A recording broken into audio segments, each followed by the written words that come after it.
Hello everyone. In today's session, we'll see to design an application for login form using VB6. So we are designing an application for a login form where in your backend you will be storing the data related to username and password in a Microsoft Access database. You will retrieve the data from that. If the data matches your entered data, then it is supposed to give it as login successful, else it will give it as invalid data. So this is what the front end design is. The front end design is, yes, this is what the front end design is. I have inserted a label to give a name of your application, another label which says username, next password. I have inserted two text boxes, text 1 and text 2, which is used to take a user input for username and password. I have taken two command buttons, login and exit. So once I enter the username and password and click on login, if the data matches the backend data, then it is supposed to give it as successful. Fine. So before starting with, now the front end is ready. The next part is I need to connect this front end with the backend database. Before doing that, I need to create a database. To create a database, the first thing you're supposed to do is you're supposed to create a database. How can you do that? Is go to an option called as add-ins. There is a option menu called as add-ins. Click on add-in. The first option, that is Visual Data Manager. Click on Visual Data Manager. So once you click on Visual Data Manager, you will get a pop-up window where go to Files.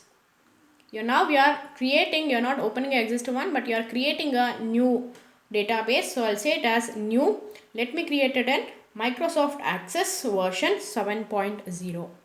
New Microsoft Access version 7.0. So once I click on this, it will ask me for the name of the file and the storage location. So I am storing it in secondary drive and in a folder called as new folder. Let me give the name. So I'm creating it as login. So I'm giving a name as a login. I'll say save. So once I click on save, it will appear with a new windows. So database window is now ready. So there are properties related to the thing what I have created. Let me insert the table. Now I have created a database. Now I need to insert a table onto that database. How can I do that? Is go to a blank space below properties, right click. So you have an option called as new table. Click on new table.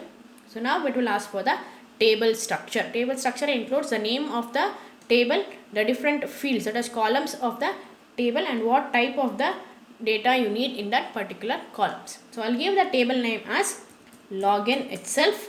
So I've given a table name login. You need to remember these things because this will be used in your commands procedures in a database. So table name what I have given as login. So now let me add certain fields onto that table. So if I want to add, there is a field list. I need to click on add field. It will open another window, that is add field. What is the field I need to add? I need two fields into that, that is user name, username. Let it be of type text. Size I have fixed it to. Don't change anything else. It is 50 itself. So I'll click on OK. So this is added one field. I need to add another field, that is password. So I'll insert password, even that is of type text. I'll not change anything. So I'll click on OK. So I need only two fields. Let me close this. So now I've given a name of a table. I've given a name of a table. I have inserted two fields, username and password. So what I'll do, I'll click on build the table. I'll click on the option build the table. So once I click on build the table, now it has created a table. Yes, it has created a table with different fields. So if I double click on it, so let me double click on it. You can see the structure of it. The table, it is of a type table. The name is login. There are two fields, username and password. In some of the versions of Visual Basic, you can directly enter the data onto this. But now in my version it is not taking. So what I'll do, I've created a table with 2 fields. Now to enter the data into that fields, I will open a database table itself from the backend. So let me close all these things. I'll minimize this application and I will open it was stored in secondary drive, new folder 2, and it has created login MDB. So double click on this.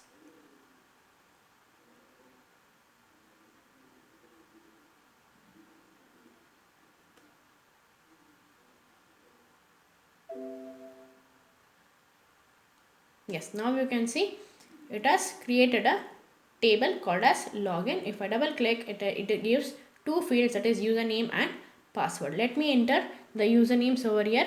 I'll say it as ABC and I'll give a password 123. I'll enter 2 more fields. I'll say QWE 234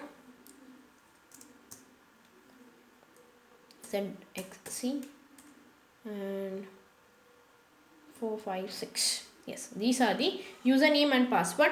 So if I give any of this data, if I give any of this username and passwords, then it is supposed to give it as login successful, else it will give it as invalid data. So now I have created a backend database. My backend database is ready. My front end design is ready. Now I need to connect this front end design with the backend database that is created. To do that, you need to go with the ActiveX controls. These are the standard controls that are available. It does not go with, will not go with that because I have created in Microsoft Access. I will go with the ActiveX control. To take that ActiveX control, you need to go to projects, go for components, search for an option called as Microsoft ADO data control. So I'll take an ADO control, that is ActiveX data control. I'll take a ad hoc. This is nothing but ad hoc. So select the checkbox that is Microsoft ADO data control 6.0. Select the option Microsoft ADO data control 6.0. Then I'll click on apply, close. So once I do this, as I already done this, it was already in my toolbox, but now if you do this, you will get another tool onto your toolbox, that is ADOC, ADODC, that is ActiveX data control, data object data control. ADOC will appear. So I'll use this onto my design. So now this acts as an interface to connect your front end design with a back end database. Now I need to do the connections. To do the connections, once you have inserted this, right click on this object, right click onto this object, go to a last option, that is ad hoc properties. Go to the last option, ad hoc properties. In that, select the option use connection string. Use connection string, go to build. Now it will ask in which provider you have build your application. As I have used Microsoft Access, it goes with the provider Microsoft Jet Engine, that is Microsoft Jet 4.0 OLEDB provider. So I'll click on this. I'll go to the next. So this is a provider. Now I need to say the database name, that is I need to give a file name from where my table is taken. So I'll click on 3 dots, select the folder that is I've created in secondary drive with new folder, that is login.mdb. I'll select this file. Then I'll say test connection. Once I give test connection, it is supposed to give it as test connection succeeded. So that will do with the connection. So I'll say OK. I'll click on apply. Now check for record source. Record source, if I had given it through a text table or stored procedure, I could have gone with this. But now I'll go with command unknown. I'll go with command unknown because I'll be giving the procedure in my login command button. So I'll click on unknown. I'll click on apply, and this is how I'm done with the connection between front end design with the back end database. So now I am done with front end design and back end database connection. Now let's see how it works. So I'll explain the procedure once. Double click on login, it will open a procedure. I've already written the procedure. So let me explain what it is exactly. So what I have done, yes, I guess it's clear. Yeah, in the procedure, I've taken S1 and S2 as two variables where I'll take the data for S1 from text1 and data for S2 as text1. So S1 data is nothing but username and S2 data is nothing but password. Yes, so S1 contains username, S2 contains password. These are the user entered data. User will enter password and username, and that data is stored in S1 and S2. So now I need to check this data with the backend database data. So to do that, it is supposed to go through the interface called as adhoc. Adhoc as a name, adhoc1. So you can see over here the name of adhoc in the properties. Check in the properties. In the properties, it has the name adhoc1. So that is what I am using over in the procedure. So what it says adhoc1.record source. So from where should I take that particular data is what record sources. Adhoc1 will take the record source. So I am giving it in directly in a SQL statements. I'm saying take the record source as a SQL statement. What I'm saying, select star from, select all the lines from a table called as, I have created a table as login. Login is my table name. You need to give it exact table name. So select star from login where the login has a field called as username. Select star from login where username, the table field username matches with the same data that S1 has taken. So whatever the username the user gives, if it matches with the username column data and the S2 data, that is password data, if it matches with the password data of a table, then select those rows is what the meaning of this particular line is. Select star from table called as login where username is equal to S1. Username is the username over here means the table field. S1 means the data entered by the user. If those matches, and the same way if S2, that a user entered password matches with the password present in a table, then select the rows is what it means. If it is selected, then the number of the selected row will be other than 0. If it is selected, then there will be some count of rows. So what I am doing, I am saying adhoc.refresh, it is used for refreshing the table. Then what I am saying, I am taking a simple if statement where adhoc1.record set.record count. I am checking for the record count. This will return certain, this particular line will return certain record counts if it has selected. So if the record count is 0, that means there is no row selected. This line, if it does not select any row, the record count remains 0. If it is 0, then that means invalid details. If it is other than 0, that means there are some rows selected out of this particular query. Then it means the login is successful. So this is a simple code what I have given.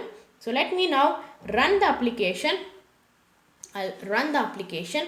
So what is the data I have given? I have given it as, I'll enter any of the data. I have given it as QWE as a username and 234 as a password. So I'll click on login. So it is saying login successful. Let me cross check it once whether the same data was there.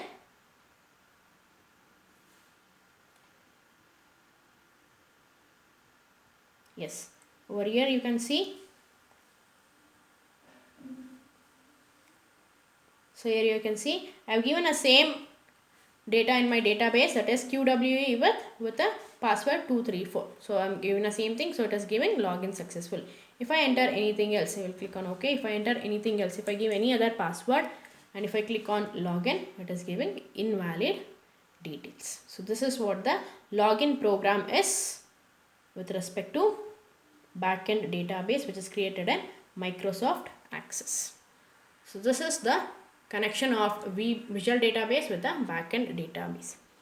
Thank you.